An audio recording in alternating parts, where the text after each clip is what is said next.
Hey, welcome to the class. Good morning. This is class 5 CBSE syllabus Gullivers Travels lesson written by Jonathan Swift. Now, dating back to the information about Jonathan Swift, as he is born in the month of November 1667 and he passed away in the year 1745, and he was an Anglo-Irish satirist, essayist and political pamphleteer. And now he is also a poet and is a cleric who became Dean of St. Patrick's Cathedral, and hence his common sobriquet is a Dean Swift. Now children, here are the new words, and I know that the new words will definitely add up and enrich your vocabulary.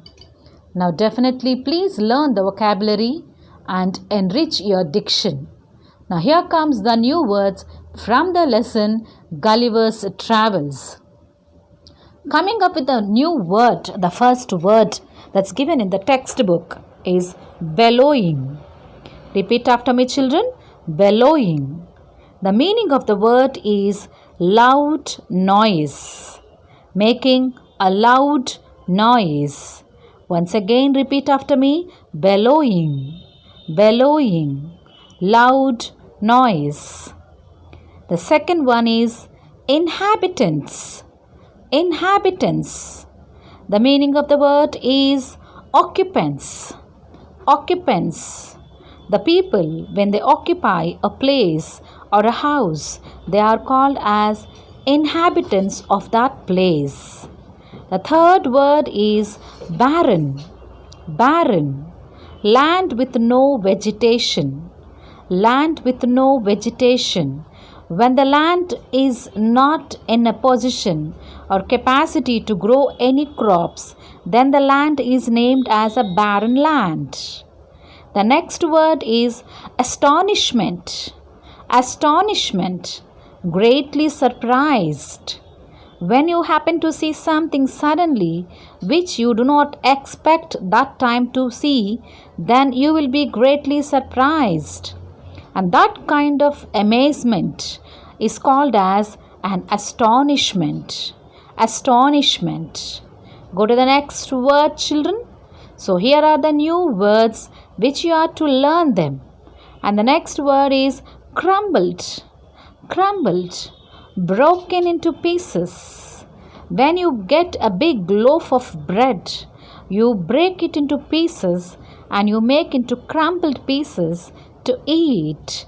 Crumbled. Grab. Pick suddenly. Or take it from someone suddenly. Or pull it from someone suddenly. It's grabbing. Grabbing. Repeat after me children. Grab.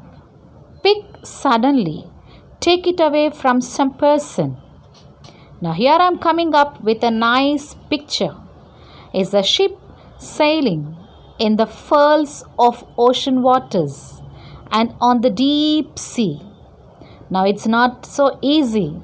The picture looks so beautiful, but it has many difficult things to unfold, the stories that happen to the sailors when they sail on the boat on the seas. Now coming to another new word, autobiography. What do you mean by autobiography, children?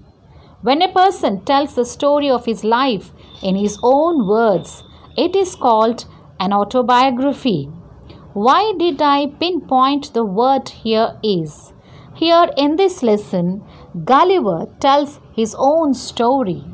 So when this Gulliver in the month of June, on 16th in 1730, he discovered a land.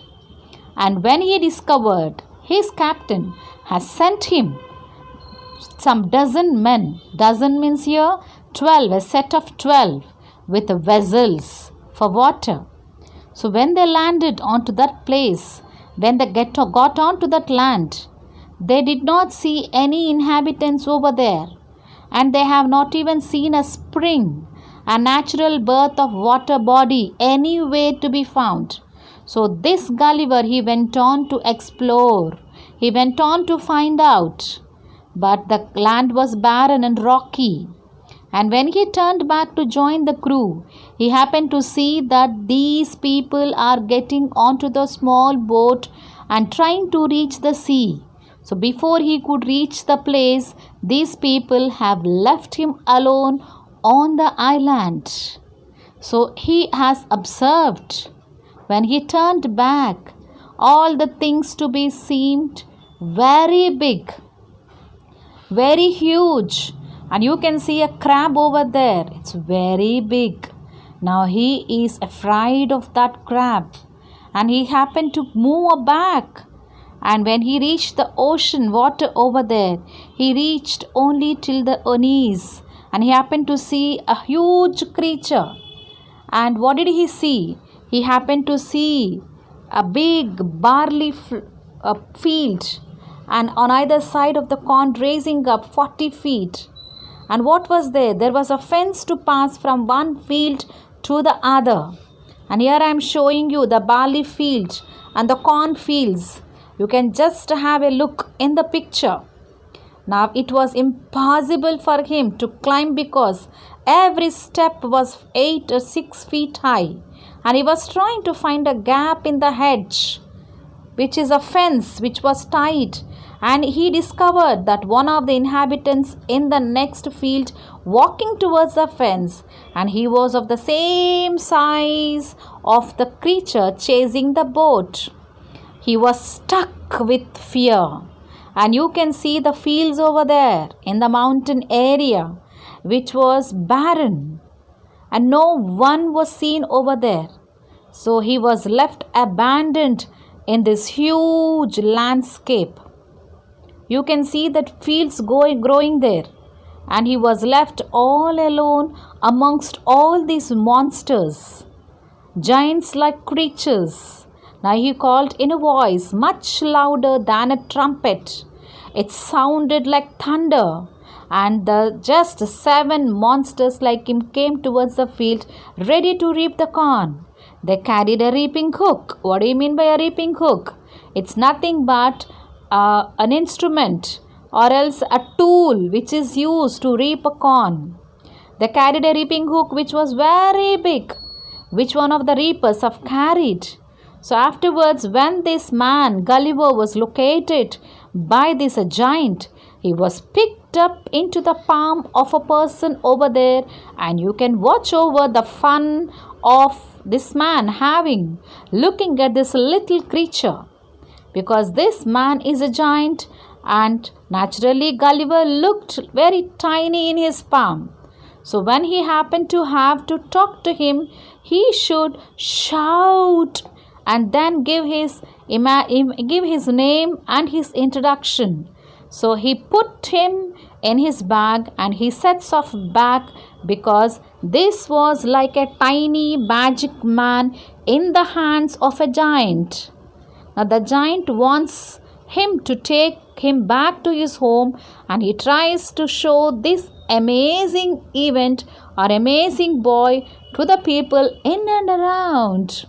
So this man Gulliver over here, he is trying to introduce himself, as I said before. You can watch him out on his palm, as tiny as a small ant standing in our palms.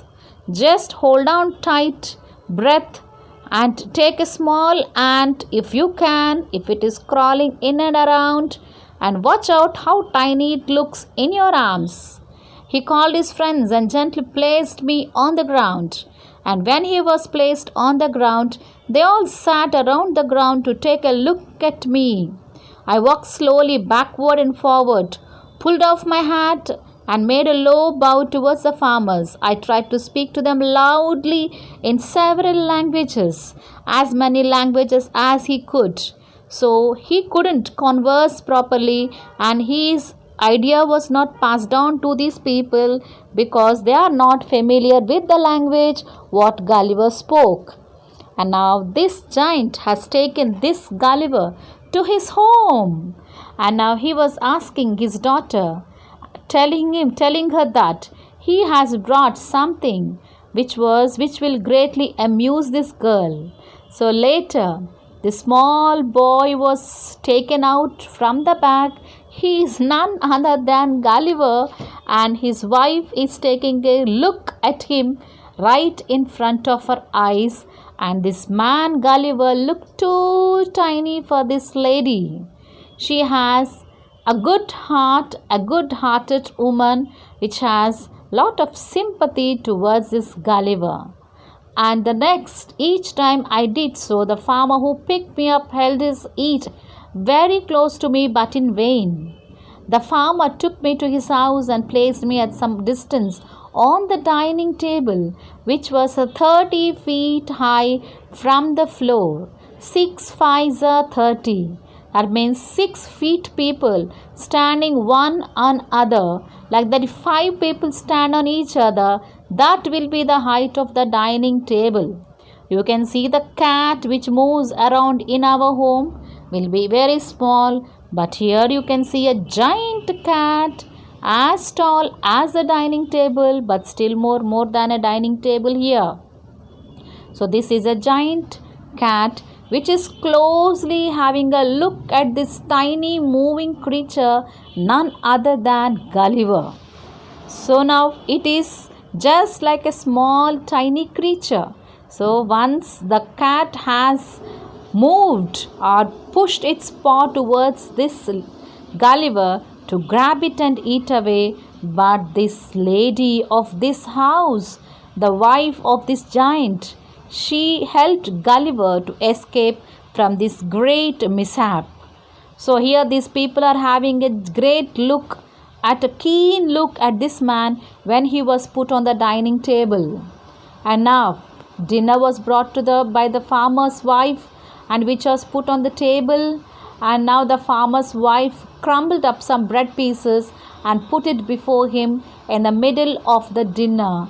I heard a noise behind him. It was a cat purring, and that was 10 times larger than an ox. The purring of the cat, the sound made by the cat, was 10 times larger than an ox. So the cat even looked at him very angrily. So he wanted to eat away him, because it looked like a small mouse might be. Gulliver was just helped by this lady of the house, and she is a great lady of a good heart. So she helped him from not falling as a prey.